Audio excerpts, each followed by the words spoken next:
जय श्री कृष्ण। देखिए वृषभ राशि के लिए ये 29 से 5 अक्टूबर तक का टाइम कैसा जाने वाला है। बहुत अच्छा है। और इसमें सबसे पहली बात तो है कि शुक्र आपके चतुर्थ भाव में बैठे हुए हैं। लेकिन खास बात क्या है कि आपके लग्न के लिए और राशि के लिए शुक्र लग्नेश और सिक्स लॉर्ड हो गए। Six lord denotes to debts, disease and enemies. तो आपको डिसीज का ध्यान रखना है। सबसे पहले तो कफ कोल्ड टूथ प्रॉब्लम आपको हो सकती है, वायरल फैल रहा है, उसका ध्यान रखें।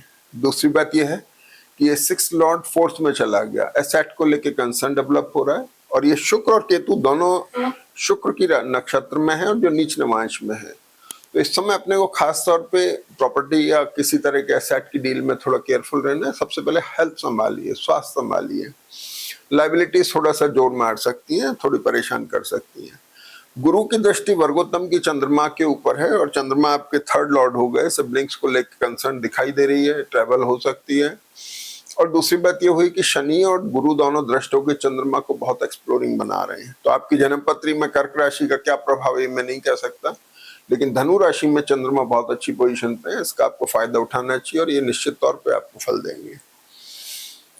शुक्र स्ट्रेंथ दे रहे हैं, एक्सेप्ट हेल्थ के थोड़ा सा बेटर हो सकता है, लेकिन आपको चिंता करने की जरूरत नहीं है। शुक्र जो है ये तुला नवांश में आ जाएंगे 1 तारीख से। तो 29 और 30 में थोड़ा ध्यान रखें। और पिछले भी वीक के अंदर 1-2 दिन में चंद्रमा शुक्र नीच नवांश में थे, तो थोड़ा हेल्थ संभालें। और अगर हेल्थ खराब है तो ये 1 तारीख के बाद से ठीक हो जाएगी।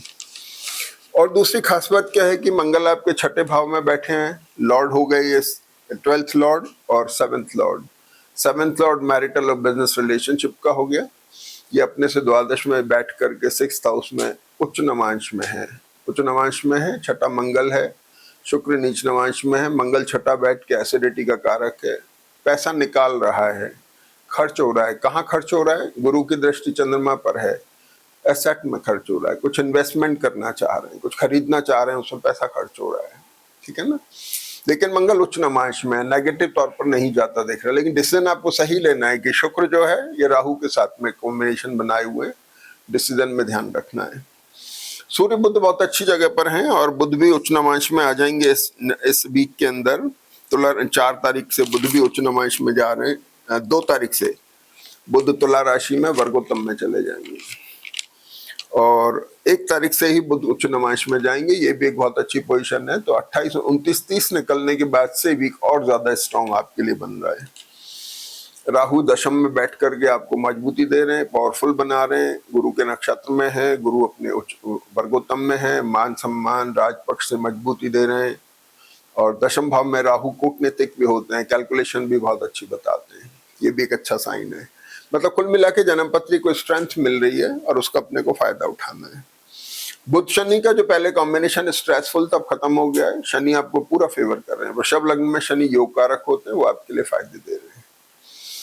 तो ऐसे करके, लेकिन मंगल जो छठे भाव में है वहाँ राहु गुरु की दृष्टि है, तो ये गैस्ट्रिक प्रॉब्लम देती है, सिर दर्द होना, वायरल फीवर की मैंने आपसे बात की, तो थोड़ा केयरफुल रहना है। तो ठीक होने वाली स्थिति है, ऐसी कोई गंभीर बात नहीं है।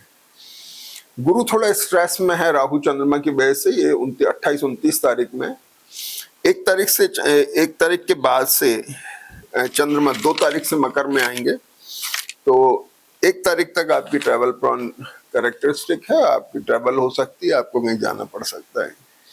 बाकी जन्मपत्री बहुत स्ट्रांग मोड में है। उसमें सबसे खास बात यह है कि 1 तारीख को चंद्रमा धनु राशि में सुबह 8 से लेके 2:30 बजे तक और 2:30 से लेके बाद में चंद्रमा मकर में आएंगे, तो भी वर्गोत्तम में है। तो पूरे दिन 1 तारीख को चंद्रमा वर्गोत्तम में है।